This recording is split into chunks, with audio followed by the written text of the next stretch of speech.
What's up, guys? We're here at AMC Town Square with Chasing Cinema. James Shu, how are you, good sir? .com, and tonight we have 2 movies. Yes. 3 technically. Yeah, 3 technically. Selfless. Selfless.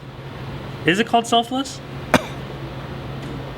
Yeah, right? Selfless, yeah. Selfless. Minions, the prequel, Yes. To Despicable Me. and The Gallows. Yes. We have 2 completely, totally different movies. We have the horror film that seems to want to compare itself to the classic 80s slasher films. Literally says in the trailer we had Jason, we had Michael, we had Freddy, now we have Charlie. And then on the opposite end we have the kid-friendly animated film Minions. So which one do you want to talk about first? Let's first take over Despicable Me. Minions. Me and you sat here, well actually we stood in this exact spot 2 years ago and reviewed Despicable Me 2. That's crazy. Yeah, I know it is, right? And you asked me, what was I thinking about Despicable Me 2? And me and you both talked about it and we agreed that we thought Despicable Me 2 was okay, but the Minions were the best part. And what do we need? More Minions. So this movie gave us that response by giving us all Minions. I'm a big fan of the Minions. I even said it back in that review. It's actually posted in our review, so you can check that out on our YouTube page. That they remind me... YouTube.com/ChasingCinema. Yes. That they remind me of the Three Stooges. In a very odd way, the Minions are our versions of the Three Stooges, this generation. You know, we have that slapstick comedy, it's silly, it's goofy, it's fun, and they're entertaining. Look, James is a Minion. I don't know why I'm not a Minion, but James is a Minion.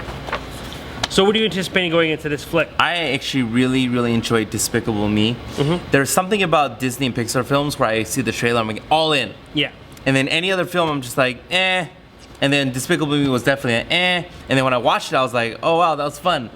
I loved Gru, and then his little daughters, the girls, and then the unicorn, the toy, and then the Minions was so freaking awesome. Part 2 was good. It was fun, but and all that stuff. And then so they announced this Minion movie, so I'm coming in extremely excited. I'm like, okay, because I think everyone loves Minions. Yeah. So. After Despicable Me 2, I mean t-shirts, cups, toys, plush dolls, everything. They're everywhere. You know, they've completely blew up. I wouldn't say that I'm in love with the Despicable Me movies. Not in love with me either. I think the one thing about them that I really enjoyed were the Minions. So seeing them get their own movie, I think, is one of the most exciting things about this. I just hope they do this movie right. And it works, you know. I hope I find it really exciting. I hope I find it funny. But 90 minutes, you know. Quick, fast, to the point. So hopefully this movie has everything that works. All right, let's see how it is. Let's go. All right, so we just got out of Minions, and for me, my brother, it fell short. Did it? Yeah, I don't know. No pun intended.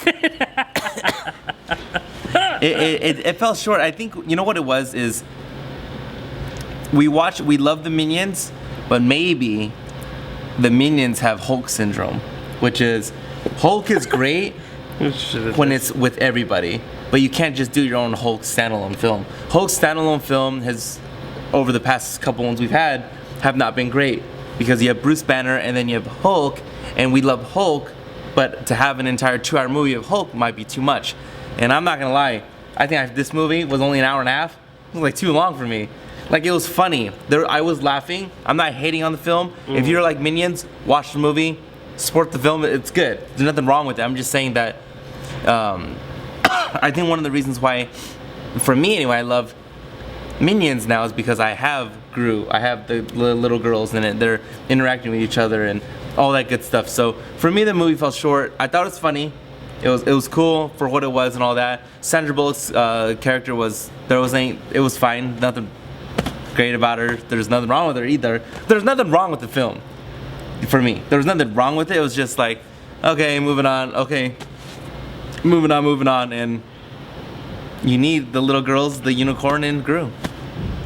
If you want to know my review of this movie, you could literally just kind of rewind what James just said, because I feel pretty much the exact same way. I was probably looking forward to this movie more than anyone else, and movie kind of really disappointed me. And like you said, it's not a bad movie, but there's definitely a lot of disappointment there. I mean, there was scenes that I was laughing in, there was scenes that I was smiling and enjoying myself, but overall, I think the movie really falls on just a not very good story.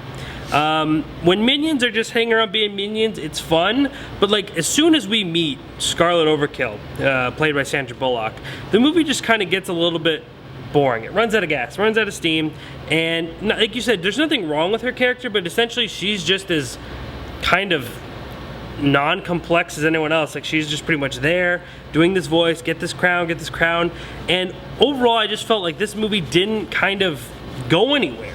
I think like after the first 30-45 minutes I was also kind of, you know, just like, all right, I'm over it, and that's kind of sad because I really enjoy these guys.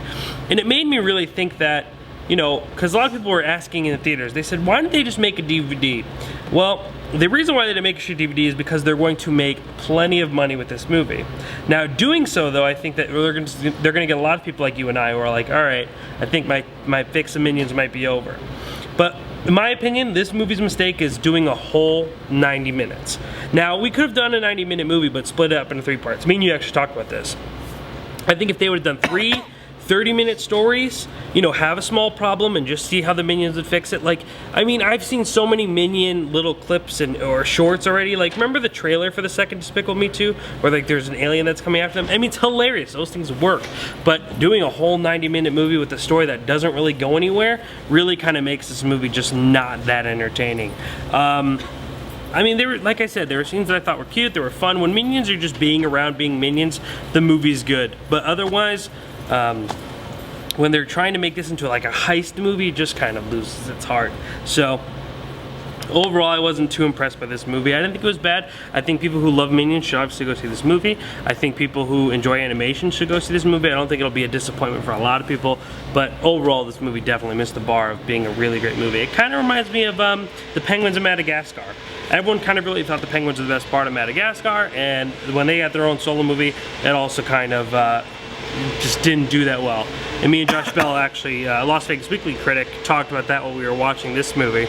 And I don't think it was as bad as that, but Minions, they were still fun, they're still enjoyable. I still want to watch them, but only in short breaths. I mean, you know, it's just kind of a bummer. You know, and it's weird too, because for me, I think it just really shows the power of Disney and Pixar.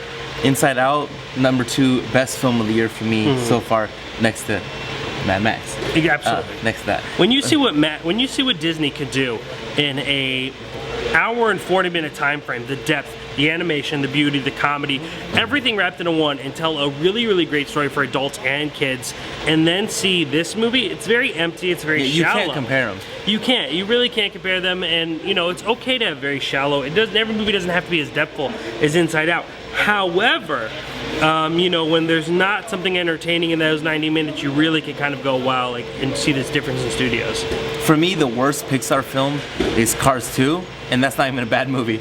Yeah, you know? exactly. And the worst Pixar film is still better than this, I felt. Yeah, well, like, this wasn't, like, I don't want to, like, change my last name to Minions, because I love it so much. Did you want to do that before?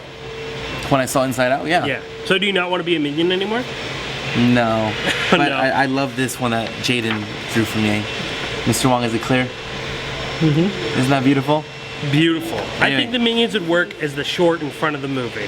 That's where they belong. That's where they're comfortable. That's where it's golden. It works. It's quick. It's fast. You're to the point. It's funny, and you get to still like them. But you know, there's a reason why they were side characters in the beginning. And you know, like I said, I think this movie's still gonna make a ton of money, but overall, it was kind of a disappointment for both of us, I guess. And I'm not supposed to like,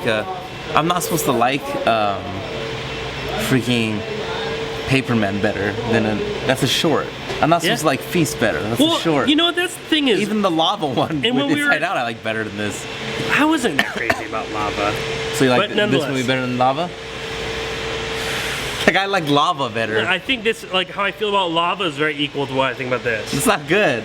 No, it's not. But the thing though is, like, see, all right, here's one thing that I kind of talked about in my review is why, like, you know, we don't look at shorts like we could make them anymore. Like, shorts, I think, are a great medium. And like, for instance, in this movie would have worked perfectly. You just do 3 shorts, you know? You call it a feature-length film, but do 3 short films in one. Short films aren't necessarily I wouldn't have liked that. Really? Why not? I don't know. I don't want to see 3 30-minute Minion movies all in a row. Would you have rather seen 3 really good Minion skits or 1 really kind of disappointing long Minion movie? Is that worth the sacrifice? I just want to see 3 of them. Well, what do you mean? I don't want to see. But the horse is nothing. I don't want to see 3 movies. Like if you would have split this, you could literally take this movie and split up, you know, the birth of the Minions as one story and told that story, and then the Crown is one story, and then them meeting the character they meet at the end is another short story. All that works. It's just everything in between that's like, ugh. ChasingCinema.com/ Minions. and then you can get the full-on review Yes. written by Myself. Jacob R. Toronto. Just saying. Facebook, Twitter, Instagram, Yes. YouTube channel, subscribe. Of course. Leave As always. comments, Guys, it's thumbs ups. Comic-Con weekend. Oh my gosh, bro. Who's covering Comic-Con? Holla. Me. Every day. Movie news Dude. updates. You know Wesley Snipes talking to Marvel about Blade. Blade Ooh. Forward. That's already on YouTube.com/ ChasingCinema.com. if you want to see that. Plus the DC panel on Saturday. Yes. Oh my gosh, bro. I'll be covering it. Batman v Superman. Would you think Marvel will do another Blade? Supposedly they're talking about putting him into the MCU. I don't know if they'll do a Blade movie though. That's crazy. I heard they were talking about Blade, but then the conversation went into like who else he could play. Because like that Blade, they will. I don't know if this Marvel will do that Blade, like that kind of movie. I would think like if Deadpool's really successful and people want like that really dark R version, then people would go for it. But Maybe otherwise, Blade with Daredevil. maybe. And But Punisher? you'd have to be really toned down. I mean, because I'm really excited to see the Punisher, but everyone else says, okay, we've seen the Daredevil reboot, we're happy. We're gonna see the Punisher reboot. We're interested, you know, as far as the characters, not necessarily movies. We're talking about Blade, but what about Ghost Rider? That's the question where I'm interested in. Nick Cage.